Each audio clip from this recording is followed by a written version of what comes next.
Hello, children. Welcome to episode 1 of this podcast. In this session, you will be studying the ballad A Legend of the Northland by Phoebe Cary. I will be giving you a brief summary and paraphrase of the poem for your understanding. This poem narrates the legend of an old lady who angered Saint Peter because of her greed. Now let me first begin by explaining the difference between a ballet, that is B-A-L-L-E-T, and a ballad, that is B-A-L-L-A-D. Ballet is a dance form and a ballad is a poem narrating a story in short stanzas. A Legend of the Northland is a ballad. Legend means a historical story, one which is very old and has been passed on from generation to generation. The setting of the poem is somewhere in the North Pole. This place is called the Northland, which is cold and dry. The long wintry nights are so taxing that the people usually spend them awake, unable to find warmth. The people do enjoy the snow though. Often, the kids are covered in clothes that are heavier than body weight, making them appear as small bears. Now children, the poem talks about a legend of this very place. The legend might be unreal, but it still carries an important moral lesson. The legend speaks of Saint Peter, who traveled far and wide to preach his version of religion.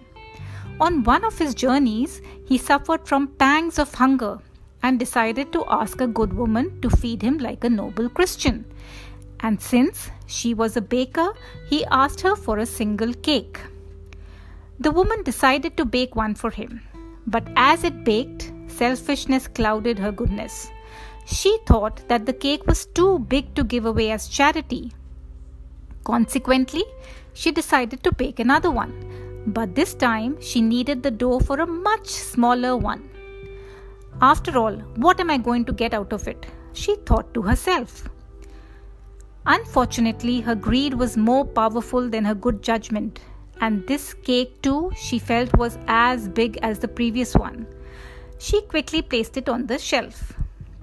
She then took yet another tiny scrap of dough and rolled it almost into a thin wafer. But alas, she was so overcome by her greed that she couldn't make herself part with that too. My cakes seem so small when I eat them myself, but are too large to give away to others, she said.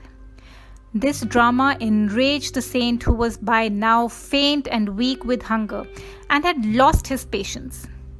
You are too selfish to be a human and have the comforts and luxuries of food, shelter, and a warm fire. I curse you that from now on you will build the nests for your warmth and scrounge and search for worms from the trees for food.